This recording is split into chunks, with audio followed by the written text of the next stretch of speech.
জীবনের এই প্রথম মামলা খেয়ে গেলাম। তো ঘটনাটি ঘটে ঢাকা চট্টগ্রাম মহাসড়ক হাইওয়ে রায়েরবাগে। আমি আর বন্ধু রায়হান রায়েরবাগ গ্যাস পাম্পে যাচ্ছিলাম গাড়িতে গ্যাস নেওয়ার জন্য। ইউটার্ন নেওয়ার সময় এক পুলিশ সার্জন আমাদেরকে সিগন্যাল দেয়। তার নাম হচ্ছে সার্জন শাহেদুল। তো আমরা গাড়ি থামাই, দেন তারপর গাড়িতে থাকা অবস্থায় সে আমাদের কাগজপত্র চেক করে। কাগজপত্র সব ঠিক থাকার পরে সে বন্ধু রায়হানের ড্রাইভিং লাইসেন্স চেক করে। দেন তারপরে দেখে ড্রাইভিং লাইসেন্স সব ঠিক আছে। দেন তারপর আমি গাড়ি থেকে বের হই তার সাথে কথা বলার জন্য। তারপরে দেখি সে মামলা দিয়ে দিচ্ছে। তো পুরো ঘটনাটি ঘটে 40 থেকে 50 সেকেন্ডের মধ্যে। এরই মধ্যে সেই মামলাটি দিয়ে দেয়। তারপর রায়হান বন্ধু বের হয় তার সাথে কথা বলার জন্য।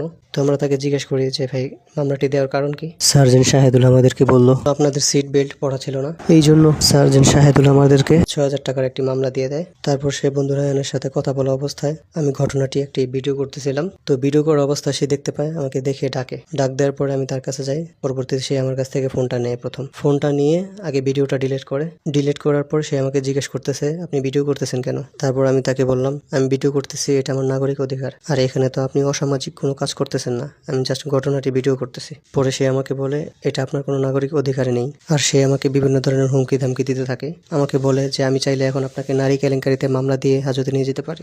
এই ধরনের আরো বিভিন্ন ধরনের হুমকি দিতে থাকে। তো এক পর্যায়ে আমি তার সাথে আর কথা বাড়াই না। আমি বুঝতে পারি তার মধ্যে আর ফেসিস্ট হাসিনার আমলের পুলিশের মধ্যে কোনো পার্থক্য নেই। দেন তারপরে আমি আর তার সাথে কোনো কথায় যাই না। আমরা তার কাছ থেকে ফোনটি নিয়ে মামলাটি তৎক্ষণাৎ পরিশোধ করে ফেলি।